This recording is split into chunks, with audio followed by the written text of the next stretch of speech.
안녕하십니까, 조재팔입니다. 오늘은 건물은 매각에서 제외되고 토지만 경매에 나오는 거 있죠? 법정 지상권 관련 물건입니다.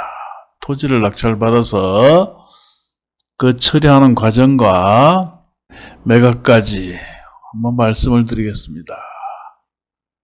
이건 반드시 알아둬야 하는 내용들입니다. 자, 부천에 2013에 19019 1번 물건을 낙찰받았습니다. 이 지상에는 이런 건물이 있습니다. 건물은 매각에서 제외되고 토지만 나왔다. 이 건물이죠. 이 건물은 매각에서 제외되고 땅만 나왔습니다. 1번 물건을 낙찰받았습니다. 2번 물건은 보시면 토지와 건물이 같이 나왔죠. 감정이 2억 900, 낙찰이 1억 4,716만 5천원이 됐습니다. 3번은 논댁이고, 지분 위치들을 보면 요놈은 토지와 건물이 함께 팔리고 1억 4천 얼마에 팔리고, 요놈은 건물은 매각에서 제외되고 땅만 나왔다. 땅 평수는 비슷합니다. 그런데 땅만 7,167만원에 낙찰받게 됩니다. 법정 지상권은 성립하지 않습니다. 여기 보시면 김포 제1신협에서 2009년 6월 26일 설정을 했습니다. 그런데 건축물 대장을 보면 착공일이 2009년 8월 12일입니다. 허가는 2008년 3월 24일 받고 착공을 2009년 8월 12일 날 했다. 저당은 2009년 6월 26일. 저당권 설정 이후에 지어진 거죠. 토지에 대한 저당권 설정 이후에 지어진 건물은 법정 지상권이 성립하지 않습니다. 또 더군다나 소유자는 유땡땡씨죠. 토지의 소유자는 유땡땡씨. 건물의 소유자는 하땡땡씨입니다. 토지의 소유자와 건물의 소유자도 다르고, 또 그 건물은 저당권 설정 이후에 지어진 것이다. 이렇게 하면 법정 지상권이 성립하지 않고요, 소송을 하게 되면 철거가 됩니다. 자, 요 지상 건물 소유자 하땡땡씨와 원만한 해결을 하기 위하여 부단히 노력을 했습니다만 협상이 여의치가 않습니다. 더군다나 이 사건 건물에는 김땡땡씨라는 분이 세입자로 되어 있습니다. 6천만 원입니다. 6천만 원. 토지의 소유자와 건물의 소유자가 다른 상태에서 그 건물에는 세입자까지 있다. 임대인은 건물의 소유자 하땡땡씨로 되어 있습니다. 여기서 이 임차인은 토지의 낙찰자와는 아무런 관계가 없습니다. 자, 이렇게 해서 부득이 소송을 하게 됩니다. 소송 결과는 이렇게 나왔습니다. 당연한 결과입니다. 토지의 소유자와 건물의 소유자가 다르고, 또 저당권 설정 이후에 건물이 지어졌다. 그리고 보존 등기까지 나왔다. 이렇게 되면 차지권도 성립하지 않습니다.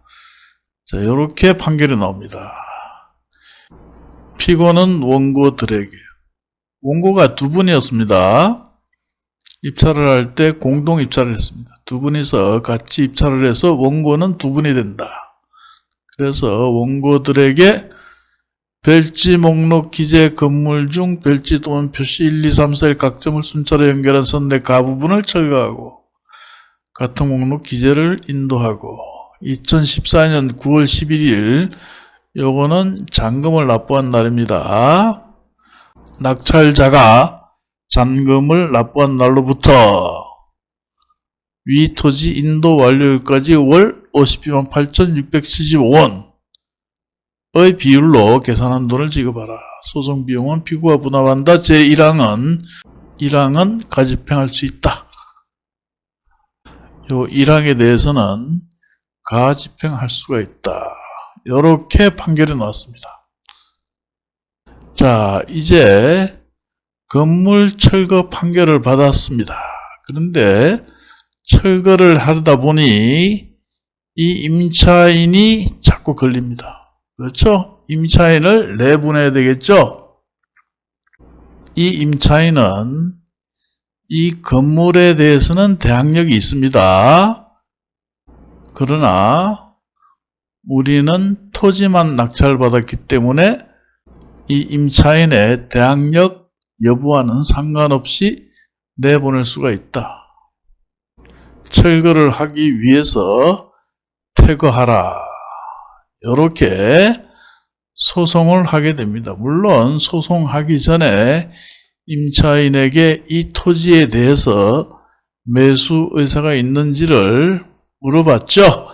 그러나 매수 의사가 없다는 것을 확인하고 퇴거 소송을 진행하게 됩니다. 퇴거 소송을 진행하면 퇴거 소송은 굉장히 간단합니다. 철거 판결을 받고 철거할 예정이니 퇴거하여 주시기 바랍니다. 이렇게 소송을 합니다. 그러면 다음과 같이 판결이 나옵니다. 피고는 원고들에게 김포시 하성면 봉성리 110-2 대495 평방미터 지상 별지도면 어쩌고저쩌고 각점을 순차로 연결한 선내 가부분 철근 콘크리트 구조 기타 지붕 단층주택 제1동호 77.22 평방미터에서 퇴거하라. 소송 비용은 피고가 부담한다. 제1항이죠. 1항은 가집행할 수 있다. 이렇게 판결을 받고 임차인을 만나게 됩니다. 그래서 임차인에게 적당히 이사비용을 드리고 내보내게 됩니다. 이분은 좀 안타깝게 됐죠. 이분은 당연히 받지 못한 보증금은 건물 소유자에게 받으면 되겠죠. 그 이후로 받았는지 안 받았는지는 확인할 수가 없습니다.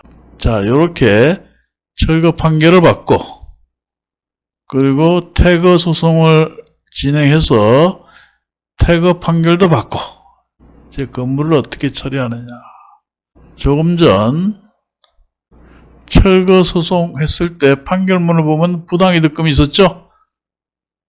이렇게 매월 52만 8,675원을 지급하라. 요게 쌓이게 됩니다. 하땡땡씨, 건물 소유자 하땡땡씨에 다른 재산은 없고 오로지 요 건물밖에 없습니다. 그래서 부득이하게 눈물을 머금고 건물만 경매를 넣게 됩니다. 강제경매겠죠? 자, 여기 보시면 하성리 110-2 토지를 낙찰받고 그리고 하성면 봉성리 112에 건물만 경매 넣게 됩니다. 자, 건물만 경매에 들어가게 되죠. 여기 임차인은 이사비를 주고 내보냈기 때문에 임차인 조사 내용은 아무것도 없습니다. 요 강제경매를 넣었죠. 626만 1,755. 요것이 차임상당의 부당이득금. 쉽게 말씀드려서 지료. 토지를 사용한 대가죠. 그걸로 강제경매를 넣게 됩니다. 감정은 7,244만 3,280원이고 3,500까지 떨어졌습니다. 절반까지 떨어졌습니다. 절반까지 떨어진 상태에서 어디선가에 연락이 왔습니다. 토지를 사고 싶다. 이 건물을 낙찰을 받으려고 한다. 그런데 땅이 없으면 안 되니 땅을 팔라. 이렇게 해서 그 매수 희망자가 건물을 낙찰받고 그리고 땅도 매입을 하고, 이분은 건물도 싸게 낙찰받았죠. 땅도 적당한 금액에 넘기게 됩니다. 그런데 뭐 이분이 뭐 건물주와 연관이 있는지 세입자와 연관이 있는지 그건 알 수가 없습니다. 저도 이 물건은 우리 수강생들이 낙찰받았기 때문에 진행 과정과 결과만 대충 들어서 알고 있고 그 자세한 내용은 저도 뭐 확실치가 않습니다. 하여튼 이 건물을 낙찰받은 사람은 건물도 싸게 낙찰받았고 토지도 싸게 매입하고 또 토지 소유자들은 뭐 적당히 뭐 손해보지 않는 금액에서 넘기게 되고 이렇게 해서 건물은 매각에서 제외되고 토지만 낙찰받았을 때 철거소송과 퇴거소송 그리고 경매신청 매각까지 이렇게 종결이 됩니다. 자, 정리를 한번 해봅시다. 그 절차가 이렇게 되죠. 첫째는 철거소송 판결을 받고 두 번째 퇴거소송 해서 내보내고 그리고 마지막으로 건물만 경매를 넣는다. 이게 하나의 코스입니다. 물론 이게 모든 것이 이렇게 딱 떨어지진 않습니다. 건물 등기가 없는 물건, 등기를 낼 수 없는 물건 이런 것들은 해당이 안 되겠죠. 건물 등기가 있고 건물 등기가 가능한, 즉 대위 등기가 가능한 건물 뭐 이런 물건에 대해서만 해당됩니다. 자, 오늘은 여기까지 하겠습니다.